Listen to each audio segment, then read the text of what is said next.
Guys, happy Sunday sa inyong lahat.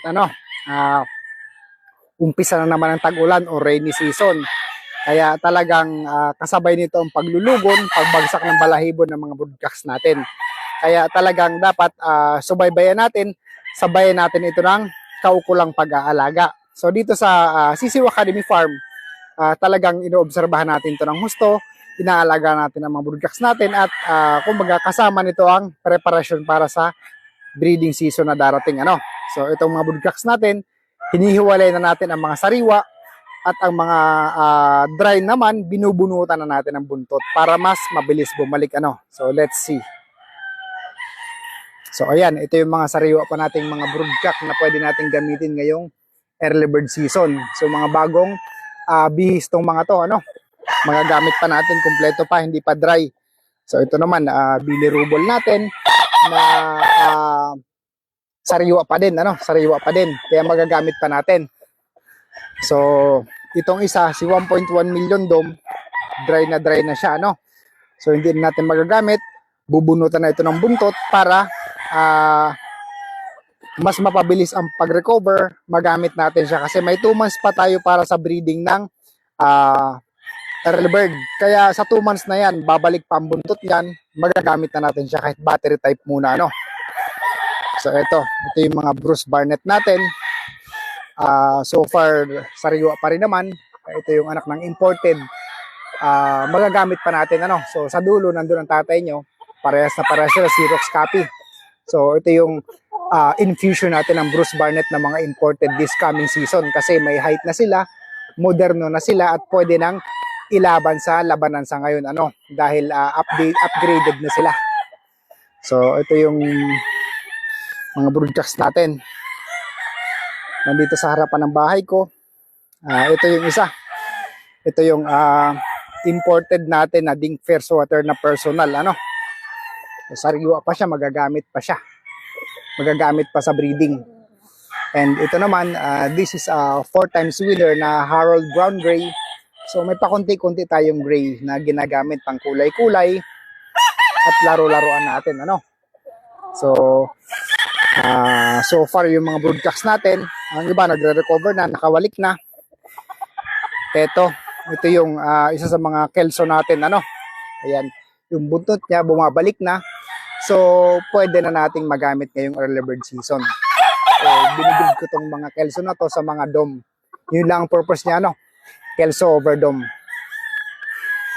So andito lahat, andito lahat ng mga broadcast natin. I think mga 100 na broodcocks ang nandito nakapalibot para talagang marami tayong pagpilian kasi magkaiba ang breeding natin para sa stagan, magkaiba ang breeding natin para sa cock season.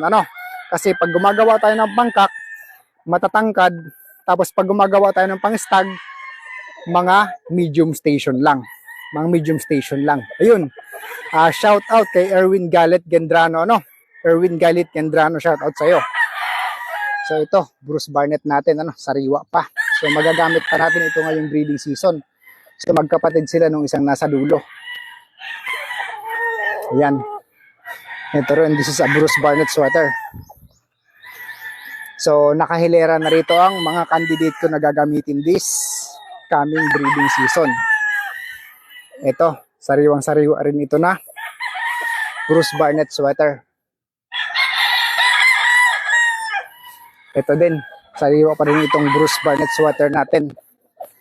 So marami tayong materials na gagamitin this year. At sa mga hatches naman natin, andito yung blue face hatch natin. Yan, ito yung perfect blend natin sa mga Bruce Barnett natin. Ito yung perfect blend natin. So ito, Bruce Barnett din natin na candidate natin for stag breeding. Ayan. So shout out kay Chodolito Adorable. Ito naman, ito yung konting palabas natin na lazy roundhead. So magandang performance sa atin. Kaya papadamihin na natin itong coming years. So this is F1 ang imported at buhay pa naman ang mga parents niya. So paparamihin natin. Yung isa, Bruce Barnett din sa harapan. So halos puro lang Bruce Barnett ang mga manok natin. So this is a Maclean hatch na lugon na rin. Kaya marami tayong gagamitin talaga this season.